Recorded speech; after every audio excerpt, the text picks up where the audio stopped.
Okay, so we're gonna mix up the fiberglass here, our epoxy resin. Wipe the. I got dust on this lens. Oh, there we go. So we're mixing up the epoxy resin. This is Epoxamite 101. And we're using the fast because honestly it doesn't take that long to brush this stuff into it. Even a helmet this big. If we were doing a probably torso project, we might want to use the slow hardener. So Victor's just going to dump this entire thing in. We've got a chip brush. We buy these in bulk from Harbor Freight because you can only use them once. As if after you've used them, of course the epoxy cures on it and your brush is completely shot. We've added some blue dye into the mix just so we can easily see what he's already brushed in where, so you can get complete coverage. That blue is contrasting actually pretty nicely against the red of the epoxy coat that we put on last night. You can see where we've got that freeform air filling in the little gaps that we also did last night. So the object here is just to brush it all in really nicely, get a complete coverage on everywhere that you're intending to put fiberglass. Then you're going to grab a strip of fiberglass and start scooshing it in, and basically kind of do I'll say later, a bit of a stippling motion with the brush so you can get full coverage. But this is a kind of a big helmet, so it's going to take a minute to just even completely coat the whole helmet. Take a couple layers too. Oh yeah, I always do 2 layers of fiberglass in the helmet. Everything just seems to work out better that way. Like I said last night, when one layer is good, it's a good start, but honestly, it really needs 2 layers. And the sticking the fiberglass in this way is, of course, why we wear gloves so we don't get it's a mild contact toxin, and it also is really nasty to try to get it off of your fingers. And of course, the fiberglass touching your skin is not the yeah, fiberglass isn't good. You don't want to get any fiberglass dust in your lungs because it stays there permanently, tears them up from the inside. It's not good. So whenever you're cutting this stuff, I think we're gonna send yours pre-cut in the visor, but if we don't, make sure you're wearing a respirator when you cut the visor hole out and the holes for the leku, because otherwise you're going to be breathing in all sorts of fiberglass fibers. Yeah, I started realizing that I have to cut the visor out on my Reka Hardin every time because it's such a tricky ordeal, and I had to go out and well, it's weird. I honestly thought the Reka was going to be the easiest visor that I've ever made. And I'm like, oh, this is going to be so easy. It's a flat visor. It'll just pop right in. And that turned out to be like exactly the opposite of the case. This one's going to be a little bit interesting with the way we're pushing out the face for the guy who's ordering it. But that visor mount could be interesting. We'll burn that bridge when we find it. And then after he's got the fiberglass laid on here, I don't know how well you can see this, where he's pushing it in. What you want from fiberglass coverage is you want your epoxy to soak all the way through the fiberglass fibers. So if there's when we're using the dye, you can see it really easily, because if there's any white spots left over from where the fiberglass hasn't gotten the epoxy in it, that's bad. That's not going to give you the strength. The strength of the fiberglass comes partially from the epoxy and partially from the fiberglass being held in place by the epoxy. So if there's any spots that aren't covered, and right now we've got full coverage, you can see it really easily, and that's another good reason to use a dye when you're working with the epoxy. So there's a piece he just laid down, and you can see it already soaking through, so the fiberglass is nice and blue where it's got the epoxy soaking through it. And it's white where he hasn't gotten it. So then when Victor's going to come back with the brush and stipple it on, it'll soak the rest of the way through like it has on the. The easiest way to do is to kind of get it in there and then tamp it down with your finger just a little bit. Not a good reason to be wearing gloves. And then you go in with the brush and you just completely soak it. It'll hold it down and then it'll just blend in. A lot of issues we had in earlier working with this when I first started was with the hard angles, like he said, filling it in with the freeform air. You get chunks that will get hardened by the epoxy, but it's standing straight out, so it's like hard solid chunks of glass sticking out the sides of the helmet. And you have to grind those down with a Dremel or something, but we've gotten to a point, like if you could see right here where my finger is, That's completely smooth and flat along the wall. There's no bits real standing up anywhere. Sometimes you'll get like hard edges like this, where you'll get like little itty bitty parts, but it's pretty simple. I thought it was pretty complicated, but And of course, you were telling me last night that your trick with this was using a lot more epoxy.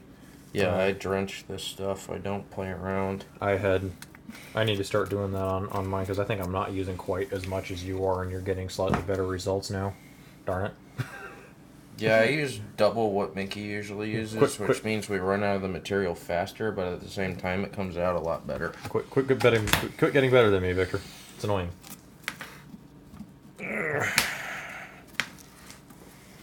What was that crunching noise? That would be the cardboard popping through. No, I got the same thing on my workbench at work. I was thinking that might have been the mother mold cracking. No, that would make a snapping noise. The freeform air makes a really loud popping noise when it snaps, which it does just about every time I demold a mother mold the first time. Cracking open like this one, you can actually see it broke in several places down along here where I've got these big cracks running along the whole thing. I just super glued it back together, and there were a few patches where I went over it again with a little bit more freeform air to hold it back together. So I haven't had any big issues with this mother mold, other than of course the entire top piece not working out properly. But that's what we get for trying something different. It didn't work. Well, yeah, I was trying to show you something I've seen other people do, and I still haven't figured out how other people do it. Yeah, it's the other one that I don't get is where people clay up their entire master mold, and they put those lines on and everything, and then they put the mother mold on that, and then they take the mother mold off, and they take all the clay off of their helmet, and they pour the silicone in from the side, and I'm like, man, that seems like so much work when you could just do a brush-on mold like this. Oh, we usually slush this one too. Well, I mean, making the mold initially. This was a brush-on mold, so it's just got like 5 layers of silicone on it, and you can see where I'm talking about this top piece. We didn't even do anything. And that's going to hold its shape actually surprisingly nicely, because all the extra silicone that I added up here. I didn't get enough silicone on it initially. Here's our the pump system. I highly recommend with this epoxy getting the pump system because it's a 4 parts to A to 1 part B mixture. And that pump gives you 4 parts of A, and then the second pump gives you 1 part of B, and you're golden.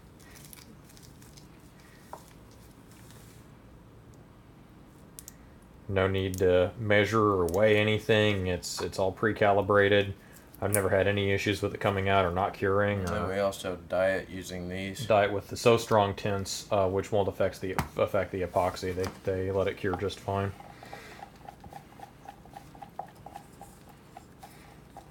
As opposed to the, you can see there's some darker areas that I've got here on the silicone, on the mold itself, which I do alternating when I'm doing a mold like that. I'll have the one layer do in just the regular orange, and then the next layer I'll add some dye to, so it comes out a different color. And that's a silk pig dye, because the silicone needs a different dye than the urethane does. Oh yeah, I can hold that up for you. That's fine. All right. Now in this particular cast, there's one little area in the back here that we're ignoring because it gets cut out anyway. So I figured there wouldn't. Yeah, it's right where this bucket right is. Where the bucket's holding up the slot for the back tail on the Leku. It gets cut out anyway, so I figured we might as well just not even bother molding it. Which isn't something we can do when we're doing this with a urethane slush cast. Yeah, it gets everywhere. Because it's going to get everywhere regardless of whether you want it to or not, including dripping out the bottom and all over your work surface, hence the cardboard on the table in here. Yeah, we're definitely taking precautions because this is one of the nicer, smaller tables in the house. So. Well, it's been a crafting table since its inception. It's got some epoxy stains on it already, but I'm trying to not go overboard with that. Okay, so I basically walled in the ridge and the dome, and now I'm going to start working on the back. God dang, this helmet is huge. It will take a lot more fiberglass than a helmet this size. Absolutely does. This thing is ginormous. The prototype we made for this, we actually made twice the size of this. So it wasn't that much bigger, but it was too big. It was huge. It had to have been at least 2.5, Yeah, 3 inches diameter bigger. The scale you asked John to make it at just didn't work. John? That's the guy? Jack. Jack Syrian. He's a very good modeler. It's just I told him I wanted it big because I thought it needed to be big, and I gave him the wrong measurements.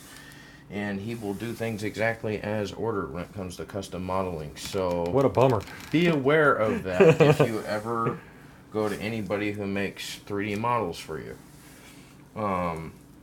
He did nothing wrong. Matter of fact, I was very happy with the job he did. Oh, the job he did was fantastic. He did a really nice. He produced a pretty easy to work with Pepakura model. If you are a derp and don't know what the hell you're talking about, make sure you consult somebody like that first.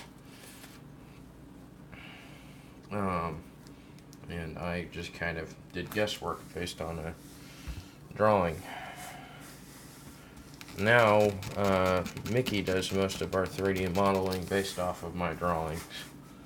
Yeah, we've got a helmet in halfway through production right now. We still need to finish sanding it up and molding it. That's completely based off of one of Victor's drawings. I like how it came out.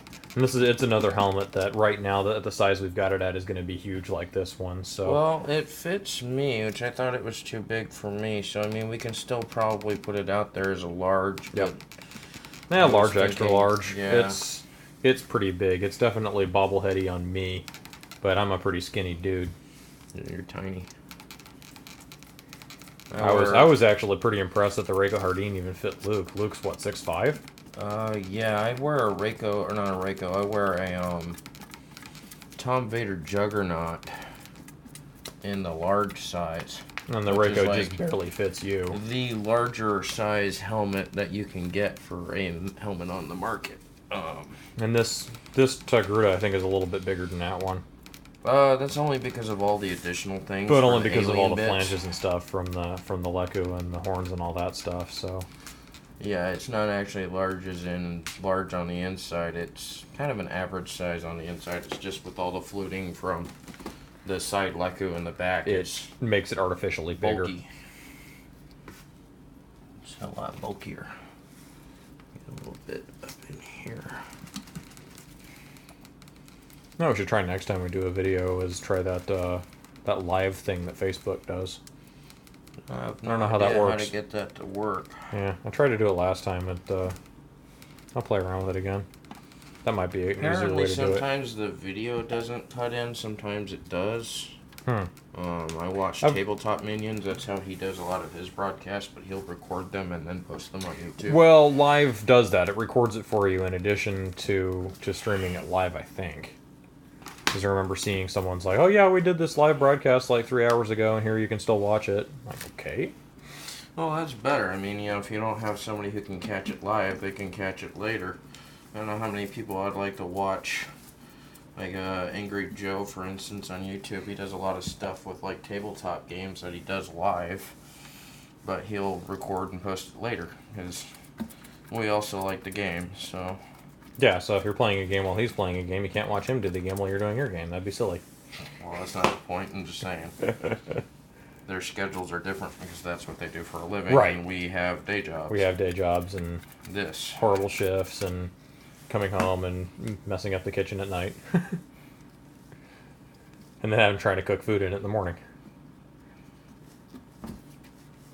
No, that's what the cardboard is for. I moved the cardboard off to the side when I'm actually going to be doing food prep on this counter. It keeps cross-contamination down. Now, did you want to talk more about this chemical that we're using for this? Like, the epoxy? There's not really much to say about it. It's It's designed as a laminating epoxy, so this is exactly what it's supposed to be used for. Going in with a couple of coats of fiberglass with this epoxy. It's actually designed for use with that epoxy coat that we put in last night. It's a whole system. People use this for making stuff, all kinds of stuff, not just armor in molds like this, but you'll see this for like boats, RC parts, that kind of stuff. I think they were saying supposedly this epoxamide is one of the things you can use over like a high density foam because it won't melt it. Epsilon is supposed to be better for that, where you can take just carve a piece of styrofoam it out to whatever shape you want, coat it in styrofoam, and then you've got a nice solid piece. I haven't played around with Epsilon yet. We haven't had any reason to. Yeah, you can tell I like to soak as much liquid in there as possible. The stippling of the brush, that's gonna come in really solid. You gonna do the cheeks, or are you doing that on the next coat? Next coat. Okay. I'm just trying to make sure I get the dome in the back. And the nice thing about working with the epoxy instead of the urethane is that the epoxy doesn't care how fully cured it is, whether you put when you put on the next coat or not, other than potentially dripping if you do it too fresh. It's too small. We need more fiberglass cut, or we got nothing. No, I've got enough. I keep grabbing from the top pile, which is like your corners and bits. Corners and bits that I cut off now.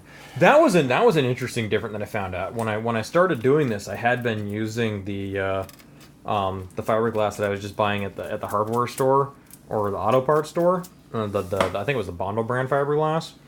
And this is stuff that I'm actually getting from Smooth On, I believe, makes the fiberglass. I'm getting it at Reynolds here in Phoenix and Tempe. And it actually works a lot better, which is weird because it like feels thicker in your fingers than the other stuff did. But the way it's actually more flexible, it soaks up the fiberglass, or soaks up the epoxy a lot more, and it actually smooths into the corners better, goes around sharp corners a heck of a lot easier than the other stuff did. And I think it may actually be stronger in the final product than that automotive stuff I was using. Well, the next Rayco we cast, we should probably stress test again. Yeah. Now that we're using I've got that materials. I did a kind of a lousy job powder coating that silver one that I just did. It only came out about half powder coated, and I didn't get a lot of the aluminum into the corners very well. So we might want to kick that one across the yard to see what happens to it. Oh, just won't have the airsoft gun to shoot at. Well, I think Ted has a few. Yeah, Ted's got a few. We can take them out to the desert and see if we can punch holes in them. I don't know. Oh, crap. Yeah, you just got epoxy all over your arm. That'll be fun to wash off. Get it with a paper towel. Maybe we need to start buying those, like, horse examination gloves. Ones that go all the way up to your shoulder. Yeah. No, it's always funny because I watch Alton Brown his cooking shows, and whenever he does any grilling, he's got these big old fireproof gloves that go all the way up to his shoulder. like I understand precaution, and I get it. You're playing with fire, but depending on if he's cooking with a lot of oil, he probably needs those. Yeah, it is. It's just kind of funny because they're basically welding gloves, and he's using them for cooking meat. Seems like overkill, but I understand the precaution. Right now, I'm just checking to make sure I have a pretty even coverage of everywhere I need to go. At this point, there is a lot of the epoxy in the blue dye over the red, and it's making it kind of hard to see the blank spots. Yeah, we're 20 minutes into this. I really should charge more for my helmets than we do, because of this epoxy process takes so much longer than the slush casting, but... Well, we normally do slush casting. This is the first time I've ever done this, and I don't know if you want to continue doing this, but you're going to have to teach me an entirely new set of things if you're going to continue doing this. Well, no, I mean, even when we do the slush casting, we throw the epoxy in this, and it does. It takes longer. It takes a lot longer, but I think the results are worth it. Because I mean, I've dropped my helmet how many times? 3 or 4 times, and I've never had any problems with it other than the visor popping out or cracking. We dropped the few that we made before off of about 6 feet, 5 feet, 3 feet. We've stepped on them, we've kicked them, we shot them with an airsoft gun. And not a cheap airsoft gun, one of the electric AEG models that has the high performance motors. I've shot my not the Jax mask, but my old Dragon Priest masks with my my BB gun, my Crossman BB gun with steel pellet, and it didn't do anything to it. Now, I am going to tell you this now, just from a safety precautionary standpoint. Do not take us saying that these things have been shot with airsoft guns and taking these out to a field. They've not been thoroughly stress tested. They're not approved for any sort of safety contact like that. We also do not warranty that we can repair that if you have it damaged that way. But they're definitely going to survive an average convention. I hate that noise. And it scares me when I do it at work too.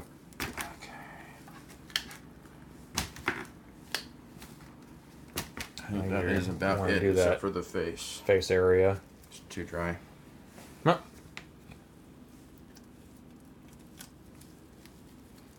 Maybe. Don't you need to do the cheek wells here too? Yeah. Or are those getting cut out? I was gonna say probably on the next pass. Okay. But I mean, maybe I can get a little bit right here. Well, it's not a big deal. I mean, we've got getting kind of thin in there. time to do this, and I got a phone call coming. I should answer that.